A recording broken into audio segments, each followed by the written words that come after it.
నీళ్లు పోస్తూ ఉపాసన చేస్తారు. ఇవన్నీ సైంటిఫిక్ విషయమే. ఇందులో అభూత కల్పనలు, కట్టుకథలు, పిట్టకథలు ఏం లేవమ్మా.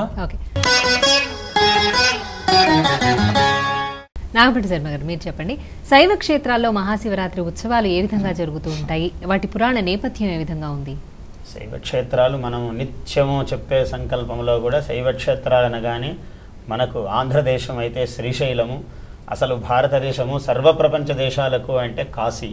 ఇంకా కాశీ అనగానే కాశీ కాశీతియో, కాశీ అని గాని గంగా అని గాని సకృదుచ్చారణ మాత్రేనా అన్నాడు. ఒక్కసారి అలా అన్నంత మాత్రముననే కాశీ పట్టణం అన్నారు. అది పుట్టుకతోనే కాశీ పట్టణం, అది ఎప్పుడు గ్రామము కాదు, పుట్టుకతోనే కాశీ మహాపట్టణం. అది మహాశ్మశానే ఆనందకాననే అని సంకల్పం చెబుతారు. కాశీని ఆనందకాననం అన్నారు, ఆనందవనం అన్నాడు. అంటే జీవి ఉన్నప్పుడంతా కష్టాల్లోనే ఉన్నాడు, వీడు ఒకే ఒకప్పుడు సుఖంగా ఉంటాడు. ఆ ముక్తిలో మాత్రమే అది ఆనంద నిలయం, ఆనంద కాననం అన్నాడు.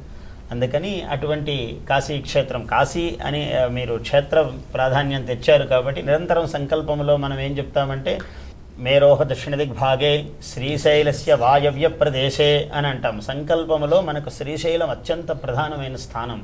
శ్రీశైలం యొక్క హైదరాబాద్ భాగ్యనగరంలో ఉండే వాళ్ళందరూ సంకల్పం ఏం చెబుతారంటే శ్రీశైలానికి వాయవ్య ప్రదేశములో నేను ఫలానా చోట ఉన్నాను అంటే ఇలా కూర్చుని ఇక్కడ నేను ఈ శివ పూజ, ఈ అభిషేకాన్ని అభిషేచనం ఆచరిష్యే అని చెప్తాడు.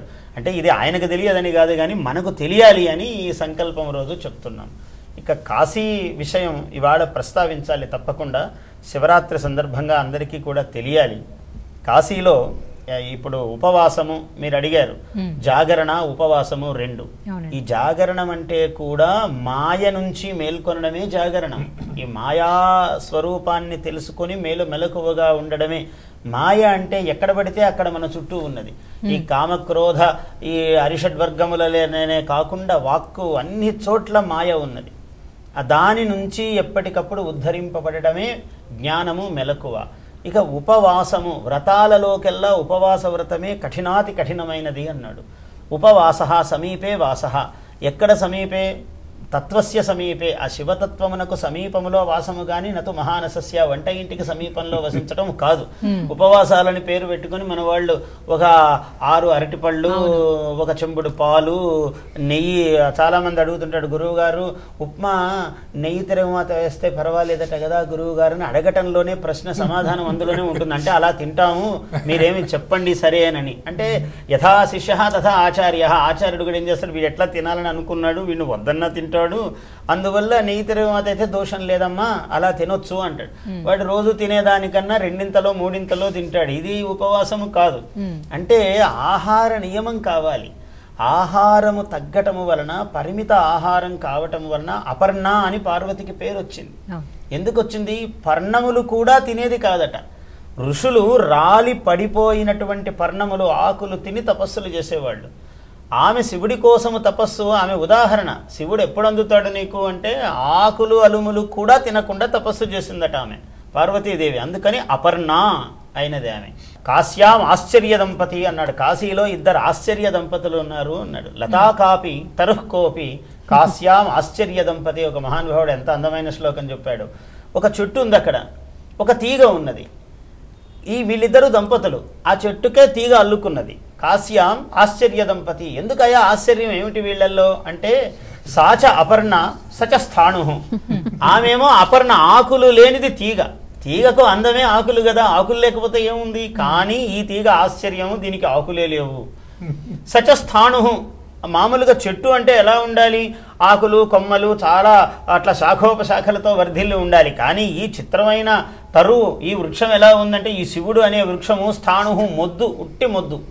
అంటే ఆకులు కొమ్మలు ఏమి లేక అన్ని కొట్టేస్తే ఇట్లా చెక్కితే ఎట్లుంటుందో అదేట. సాచాపర్ణ సచ స్థాణు. ఆమెమో అపర్ణ, ఇది స్థాణువు. కానీ వాంఛితార్థములను సర్వములను ఇవ్వగలుగుతారు ఈ 2 దంపతులు. ఎంత అందుకని ఆయనను వర్ణించడం. అక్కడ మీకు ఉపవాసం గురించి ముఖ్యంగా ఇవాళ వినవలసినది, వ్యాసుల వారు 300 మంది శిష్యులతో కాశీనగర ప్రవేశం చేశాడు. ఇంటింటికి వెళ్ళాడు. శ్రీనాథుడు భీమఖండము, భీమేశ్వర పురాణములో ఆయన ప్రాయంబు ఒక 70 సంవత్సరాల వయస్సు వచ్చాక భీమఖండం రాశాడు, భీమేశ్వర పురాణం. కాశీఖండము వ్రాసిన దానికన్నా పరిణతమైన శైలి అందులో భావనలు అన్నీ కూడా అక్కడ రాశాడు. ఈ వ్యాసుల వారి ఇంటింటికి వెళ్ళి భోజనం అడుగుతున్నాడు. భవతి భిక్షాందేహి మాతః అని అడిగితే అతి సంక్షిప్తంగా చెబుతాను, ఎందుకంటే చాలా పెద్ద వ్యవహారం ఇది. వెడిగితే ఏ ఇంటికి వెళ్ళు, లేదు, పొండు, నడుగుండు, మరలి రండు అను నిషేధవాక్యంబులు తప్ప అన్నాడు. ఎక్కడికి పోయినా మళ్ళీ రండి, చేయి ఖాళీ లేదు, రేపు రండి, ఇప్పుడు కాదు, లేదు అని అన్నీ ఇవే చెప్తున్నారు. ఇలా 7 రోజులు గడిచింది. 7 రోజులు ఉపవాసము. ఈ వ్రతం ఎంత కష్టము అనేది అక్కడ చెప్తున్నాడు. 7 రోజులు అన్నం లేకపోయేప్పటికీ మునికి కోపం వచ్చింది. శాపజలంబు చేయకొనియే ఆయన శాపం తీసుకున్నాడు. మాభూత్ త్రైపౌరుషీ విద్య, మాభూత్ త్రైపౌరుషం ధనం, మాభూత్ త్రైపౌరుషీ భక్తి.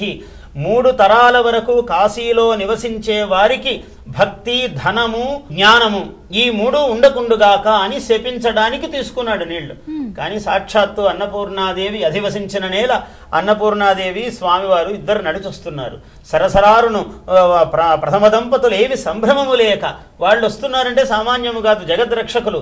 ముందు పెద్ద హడావిడి పారఫర్నియా అంతా ఉన్నది, కానీ ఏ హడావిడి లేకుండా నిశ్శబ్దంగా వచ్చేసారట. ఇద్దరు ఊడిపడ్డారు. అక్కడ పడగానే ఆయనేమో నీలకుంతల భార నీలగలుడు సర్వాంగ సుందరి, ఆయన ఏమో చాలా భయంకరంగా కనపడుతున్నాడు. ఏమిరా, కాశీ నా సపత్ని, ఆమెకు సపత్ని, కాశీ ఆయన భార్య, అంటే కాశీపతి కదా ఆయన, కాశీనాథుడు, విశ్వనాథుడు. ఆయనేమో కాశీని శపిస్తున్నందుకు కోపంగా ఉన్నాడట. ఆమెకు సపతి కాబట్టి కాశీని తిడుతుంటే కొంచెం సంతోషంగా ఉందట అమ్మవారు. అందువల్ల ఆమెమో నీలకుంతల భార, నల్లగా వెంట్రుకలు చక్కగా పరమసుందరంగా ఉన్నది. నీలగడుడు, ఆయన నీల అంటే విషం తిన్నాను సుమా అని అన్నట్టు ఇలా ఉన్నారట. మొత్తం మీద ఆయన వచ్చాక, ఒరే అన్నమునకేమి ప్రాతిరా రా అంటే, అమ్మ తల్లి ఇన్ని దినాలకేనియు సుధాధారా రసస్యంది అయి ఉల్లంబుల్ కదలించు ఇప్పలుకులెట్లో వింటియు వీటిలో పెళ్ళాకొన్న తనాన నేనొకడనే భిక్షానకున్ వత్తునో ఎల్లన్ శిష్యులకుంచు వత్తున నిజం వేర్పాటుగా చెప్పుమి. అమ్మా అందరము రామ అంటే అందరు రండి రాని కూర్చోబెట్టాడు. అందరికీ అరటాకులు వేసి వడ్డించారు. అలా ఉపవాస వ్రతం అంత కష్టతరమైనది. అన్నపూర్ణాదేవి అన్నము వడ్డించినది అందరికీ కూడా. అన్నం అంటే జ్ఞానమే, అదే కాశీ. లలిత మనోహర్ గారు మీరు చెప్పండి, శివుడు అభిషేక ప్రియుడు కదండి, రుద్రాభిషేకాలని లింగార్చనలని చేస్తూ ఉంటారు కదా మహాశివరాత్రి నాడు. వీటి వల్ల ప్రత్యేకించి ఎటువంటి పుణ్యం కలుగుతుంది అంటారు భక్తులకి? ఈ విషయమే శివమహాపురాణంలో ఒక ఆఖ్యానం చెప్పారమ్మా. ఒక బోయవాడు చాలా కఠినంగా రోజు మృగాల్ని సంహరించి ఇంట్లో పెళ్ళాం పిల్లల్ని తల్లిదండ్రులు పోషిస్తున్నట్టు. శివరాత్రి వచ్చింది. ఆ బోయవాడికి ఎక్కడా రోజున దొరకలేదు, ఓ లేడీ కూడా దొరకలేదు. ఇంటికి వెళ్ళేసరికి తల్లి తండ్రి మాకు ఆకలి వేస్తుంది, వెళ్ళి కొంచెం మాకు మాంసం పట్టుకున్నామని చెప్పారు.